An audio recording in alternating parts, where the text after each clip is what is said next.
Hey, monsters, you sick of being hunted? Cover your face with a COVID mask.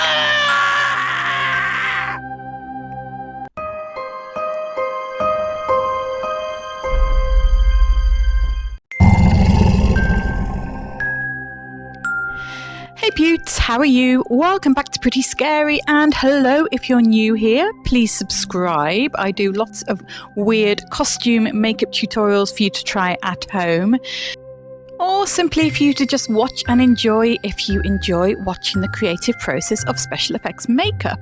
Now today, as you saw in the opening scene, we are creating a lovely monster mouth full of razor sharp teeth. Well, not quite razor sharp because that wouldn't be very safe. Anyway, moving swiftly on, as you can see, I've made some latex paste. So I just mixed some flour slowly into some latex. Mix it very slowly and thoroughly, and you will finally get this paste.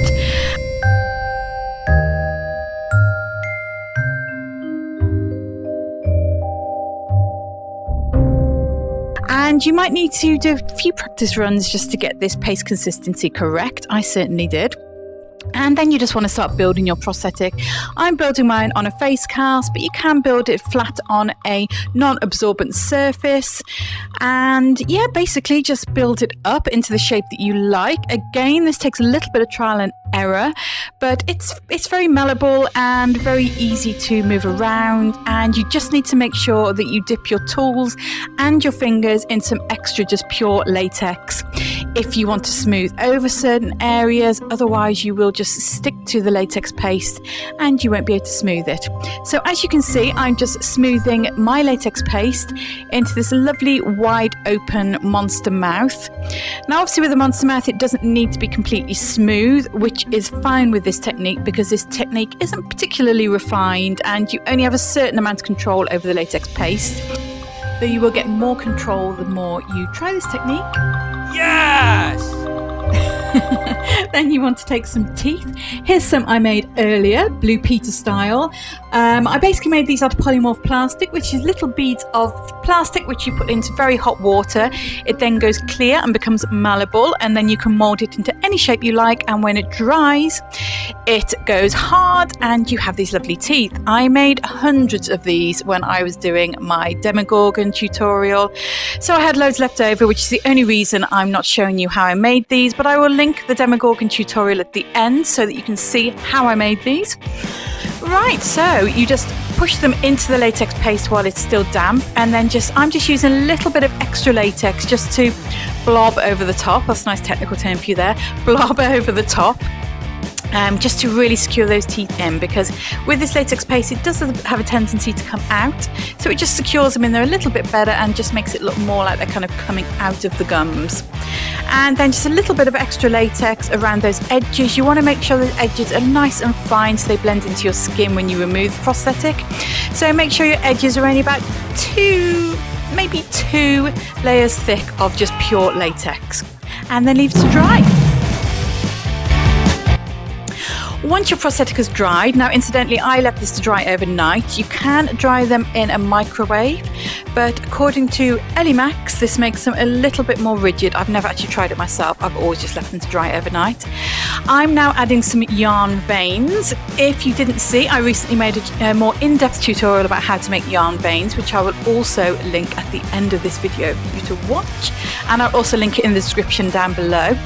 So you basically just separate some wool into very thin wispy strands, and then just use some latex to just stick it down to the prosthetic piece just to create this lovely vein effect. Now you want to do this before you paint, because then when you paint it will look like the veins are underneath the skin.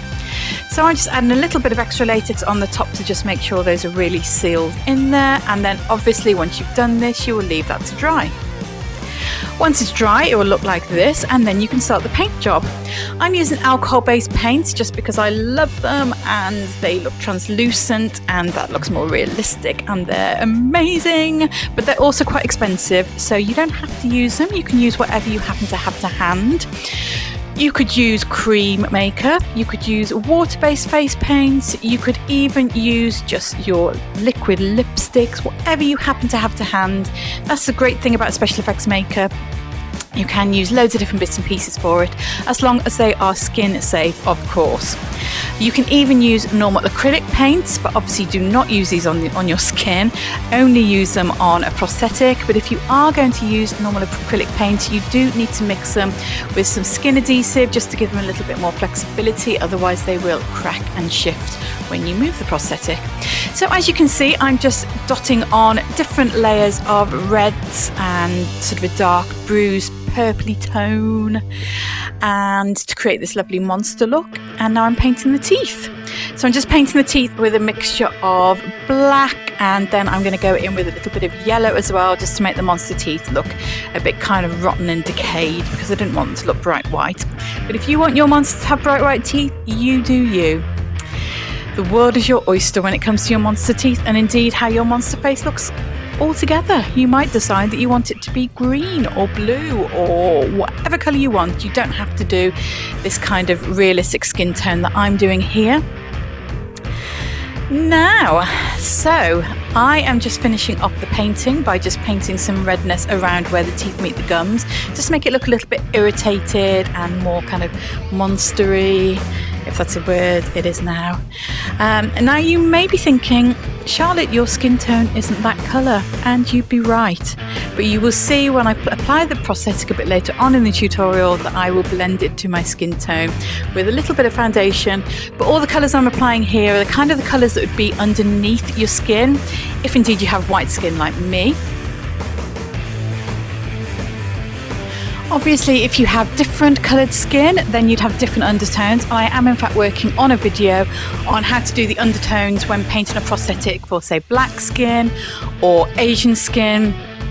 So subscribe and stay tuned for that if you're interested in that. And once all your paint is dry, you want to remove your prosthetic from your face cast or from the surface that you're working on. Make sure you use plenty of baby powder, face powder or flour, and cover all the edges with this when you're removing the piece, because latex sticks to itself. Now we're on to applying the prosthetic. So yeah, I kind of crashed into the stairgate when I kind of fell down the stairs the other day, so please excuse my massive bruise. Anyway, moving swiftly on, I just tried the face piece on, and then I just painted my mouth that will show through the face piece with some red liquid lipstick, and then just applying my skin adhesive on top of that once the liquid lipstick has dried, of course, and leaving that to go clear and tacky, and then sticking the prosthetic piece down. Now, if you've done those edges correctly, they will be nice and fine, and as you can see here, once you start gluing them down, they pretty much more or less disappear. Now, you're never going to get a perfectly seamless, blended, disappearing edge with latex pieces, because you just won't. It's a relatively crude method of making prosthetics. There's far more advanced ways of making prosthetics. There's prosthetic transfers, there's encapsulated silicone.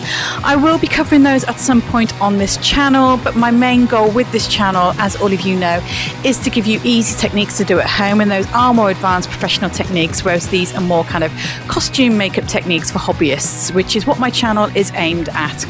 Anyway, so glue down those edges, stipple a little bit of extra glue over those edges just to make sure they're definitely glued down and to help blend the edge, and then powder around those edges, and then finally stipple over a little bit of extra latex if you still feel your edges need a little bit of hiding.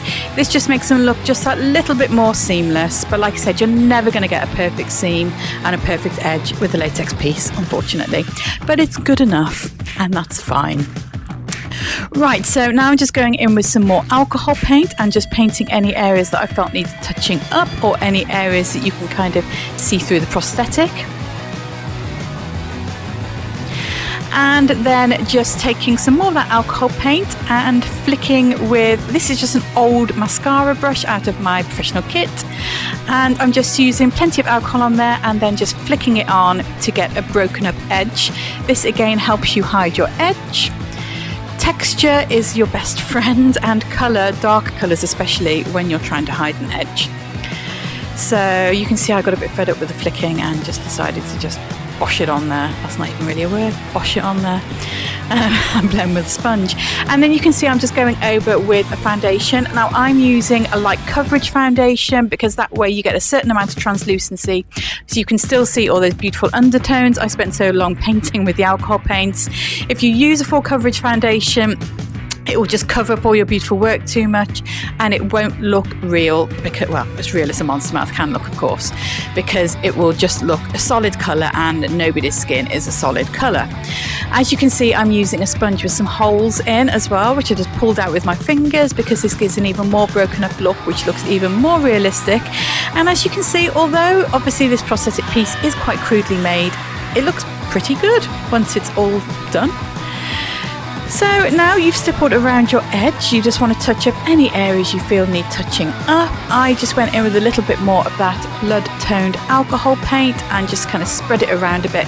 I kind of wanted my monster mouth to almost look like a kind of a raw wound. I don't really know what my thinking was behind this design, but I just thought it looked kind of good, so I went with it.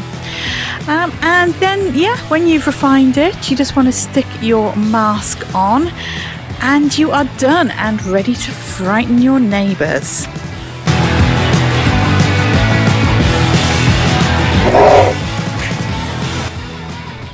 I really hope you enjoyed this tutorial, beauts. If you did, you know what to do. Give the video a thumbs up, comment down below, let me know what you thought.